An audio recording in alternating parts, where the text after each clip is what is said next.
প্রিয় দেশবাসী, আসসালামু আলাইকুম।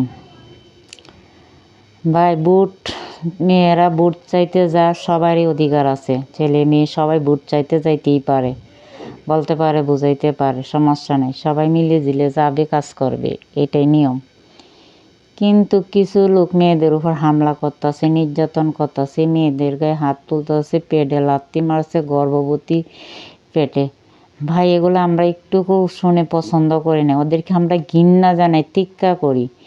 ওরা কোন দিন মানুষ হবে? জানোয়ার পশুর মতো ওরা কাজগুলো করে, ওরা কি কোনোদিন মানুষ হবে না? মেয়েদের সাথে এরকম বেয়াদবি অন্যায় কাজ করতে ওদের লজ্জা শরম হওয়া উচিত ছিল ওদেরকে, বুঝছেন? ওরা ভালো হয়ে যা, কইতাছি। দেশে মেয়েরা ঝাড়ু হাতে নিয়ে নামার আগে তোরা ভালো হয়ে যা।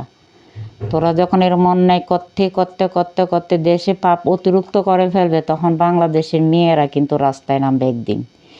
যেদিন মেয়েরা ঝাড়ু হাতে নিয়ে মেয়েরা রাস্তায় নামবে, সেদিন তোদের কেউ, দুর্নীতি তো দূরের কথা, দেশ ছেড়ে তোরা পালাইতে বাধ্য হবি। তাই বলছি, তোরা তার আগেই তোরা ভালো হয়ে যা, বুঝছস?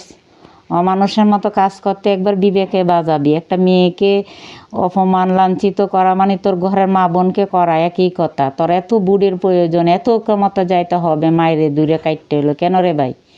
দেশের জনগণকে ভালোবাস, দেখবি তোরা বুট এমনিই পাবি। কাড়াকাড়ি মারামারি করে কোনো দিন কিছু আনা যায় না।